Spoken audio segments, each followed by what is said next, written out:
ক্যান্সারের চিকিৎসা করেছিলাম। সেই মহিলার ডান পাশে ব্রেস্ট ক্যান্সার হয়েছিল টাটা হসপিটালে। এরপর তার ক্যান্সার ছড়িয়ে পড়লো বাম পাশে।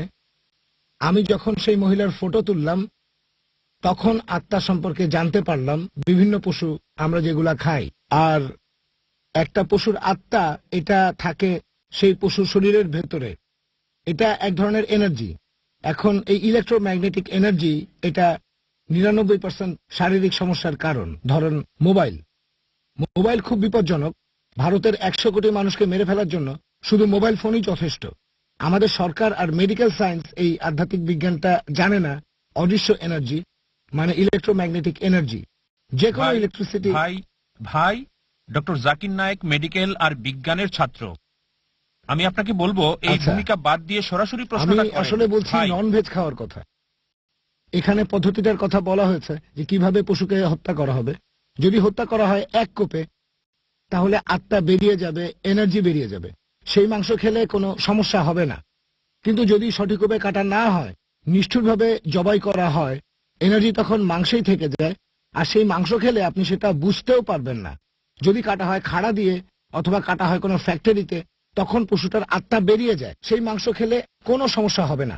কিন্তু যদি সঠিকভাবে কাটা না হয়, তাহলে আপনার হতে পারে ক্যান্সার, প্যারালাইসিস, অ্যাটাক। এরকম ঘটনা আমি ঘটতে দেখেছি গত 10 বছর ধরে। ফটোগ্রাফও আছে। তাহলে এখন ব্যাপারটা হলো এই যে, আমি উত্তর দেব।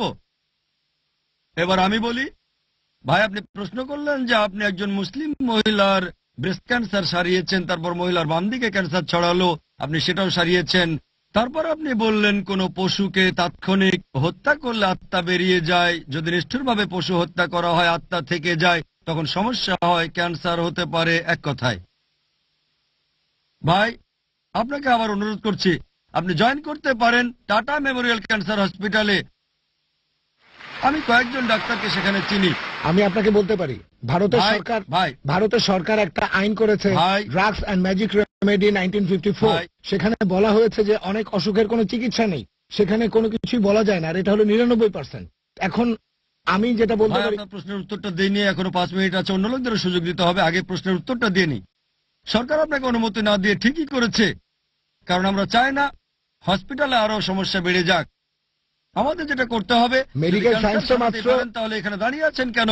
আপনি নোবেল প্রাইজ পেতে পারেন। মেডিকেল সায়েন্স মাত্র 400 বছরের পুরনো। আপনি নোবেল প্রাইজ পাবেন যদি এরকম আধ্যাত্মিক উপায় ক্যান্সার সহ অন্যান্য রোগ সারাতে পারেন। আমিও নোবেল কমিটিকে বলবো যেন আপনাকে নোবেল প্রাইজ দেওয়া হয়। তবে কমিটি আপনাকে সিলেক্ট করবে না কেন সেটাও বলছি। আমি এখানে বৈজ্ঞানিক কারণ দেখালাম, মুসলিমরা কিভাবে পশু জবাই করে, শরীর থেকে রক্ত বেরিয়ে যায়, তারপরও আপনি বলছেন যে আত্মা থেকে যায় বা আত্মা বেরিয়ে যায়, এভাবে ক্যান্সার হবে। ভাই আপনার মেডিকেল জ্ঞান খুবই দুর্বল। আমি মেডিকেলের ছাত্র না, আধ্যাত্মিক বিজ্ঞান আমাদের বলে যে রক্তের মধ্যে প্রচুর পরিমাণে ব্যাকটেরিয়া, জীবাণু আর টক্সিন থাকে। যদি ইসলামিক নিয়মে জবাই করি, রক্ত বেরিয়ে যায়, টক্সিনও বেরিয়ে যায়, অসুখ হওয়ার সম্ভাবনা কম থাকে। আপনি বললেন উল্টোটা। আপনি কোন বিজ্ঞান সম্পর্কে বলছেন বুঝতে পারছি না। আমি একজন মেডিকেল ডাক্তার, আমার MBBS ডিগ্রি আছে।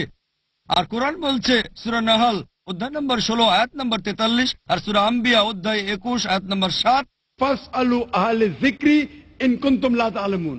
যদি তোমরা না জানো তাহলে জ্ঞানীদেরকে জিজ্ঞেস করো। এটা হচ্ছে আমার স্পেশালিটি। আপনি নিজের ইচ্ছে মতো যা খুশি করতে পারেন, আপনি যেমন খুশি প্র্যাকটিস করতে চান। তবে আমি বৈজ্ঞানিক কারণ দেখাচ্ছি যে কেন এটা করি।